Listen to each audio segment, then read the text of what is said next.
आज हमारे समाज में ना ये प्रश्न करने की हिम्मत रह गई है और ना इसका उत्तर देने की हिम्मत रह गई है।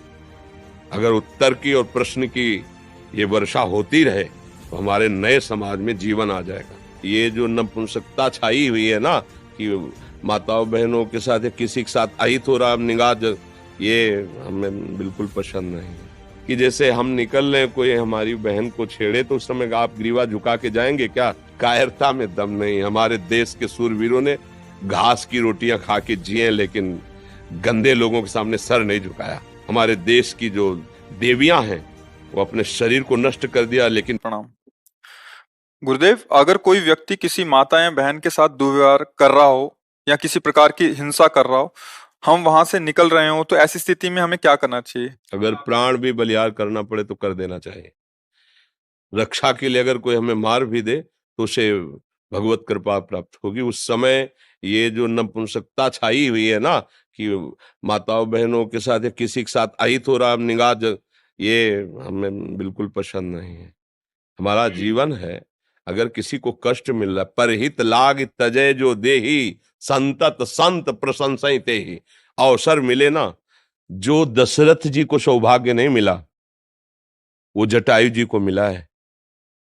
दशरथ जी पिता हैं लेकिन भगवान की गोद में प्राण नहीं छोड़े। भगवान की समझ रहे ना, दूसरों की रक्षा के लिए यदि हमारे प्राण भी चले जाते हैं तो हमें भगवान की कृपा प्राप्त होगी।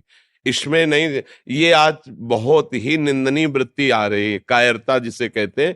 ये बहुत किस बगल में हम देख रहे हैं कि दुर्व्यवहार कर रहा है, वो इसे पीड़ा पहुंचा रहा है और हम अपना सर झुका के इसलिए चले जाते कि मेरा तो नहीं ना, वो मेरी बहन तो नहीं ना, मैं तो सुरक्षित हूं ना। अगर हम उसके तो जे ही छोड़कर बड़बड़ाने गए उसने ऐसा किया कि पैर बस हृदय में कि अब क्या कर सकते हैं, बस फिर उदास होके चल दिए कि अगर वो 4 लोग मुझे सहयोग दे देते तो 5 थे, 5 तो इतना कर देते कि पीछे का हिस्सा तो उठा ही सकते थे, उठा लेते वो बच जाता, सीधे निकल जाता ना।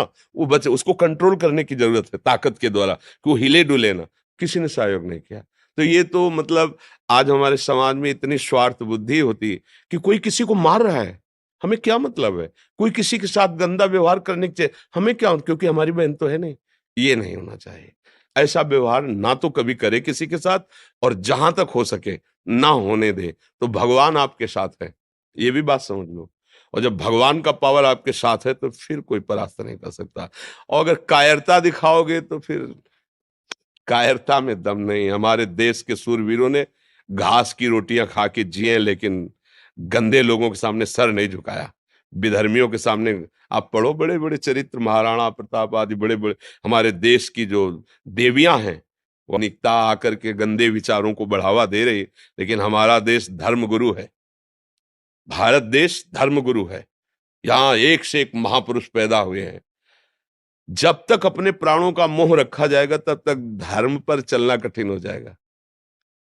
पूज्य श्री गुरु गोविंद साहब जी ने पंच प्यारों की जो तैयारी की थी वो इसी बात की थी।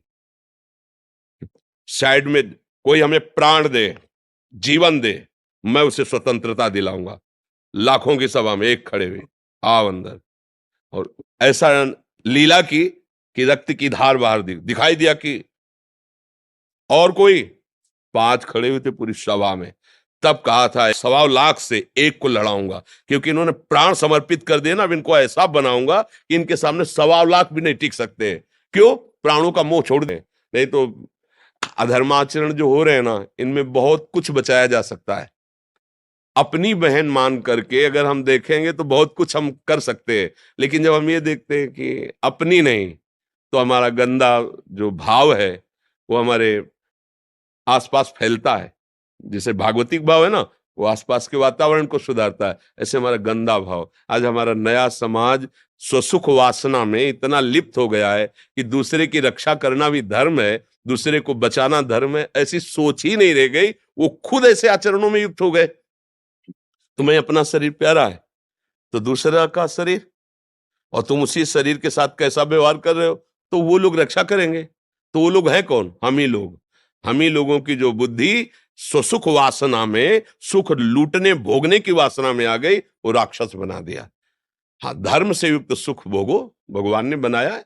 धर्म का एक मर्यादा रखी, उससे आप अन्यथा फिर नहीं। इतना तो मनुष्यता होनी चाहिए, इतनी तो होनी चाहिए। अब वो धीरे-धीरे न शास्त्र स्वाध्याय है, न धर्म का परिचय है, न जितेंद्रियता है, तो दम ही नहीं रह गई है। लगता है भैया अपने प्राण बचाओ, आज हो रहा है होने दो। ऐसा कितने दृश्य आप देखोगे जिसमें सामने लोग खड़े देख के मुंह फेर के चले जा रहे हैं। अगर वो 4 लोग जा रहे हैं और लौट करके देख लें, तो उसकी लघुशंका निकल जाएगी, क्योंकि वो खुद भयभीत है। वो जो अत्याचार परायण हो रहा है ना, वो उसका भय और पाप है। तुम केवल एक बार आंख टाइट करो, उसकी होश उड़ जाएंगे। पर अपने लोगों के अंदर वो बात नहीं रह पा रही। बहुत अच्छा लगा कि आप नवयुवक हैं और समाज रक्षा के लिए ऐसा प्रश्न करते हैं। ऐसा ही होना चाहिए। प्राण तो निकलेंगे ना, की शान है। अगर आप लोग अपने आचरणों को गिरा देंगे, देशभक्ति की निष्ठा नहीं, समाज भक्ति की निष्ठा नहीं, धर्म भक्ति की निष्ठा नहीं, तो फिर पशुवत आचरण को तो आचरण नहीं कहते। फिर हमारी पशु में क्या भेद वृत्ति रह गई? वो जो खा पी रहा है, भोग रहा है, बस उतना ही। हमारा क्या जीवन? हमारा जीवन ऐसा कुछ होना चाहिए जो उनसे विशेष हो, विशेष जीवन हो। इसलिए हमें मुझे बहुत अच्छा लगा। आपकी भावना को प्रणाम करते हैं और सब ऐसी ही भावना से युक्त बनो।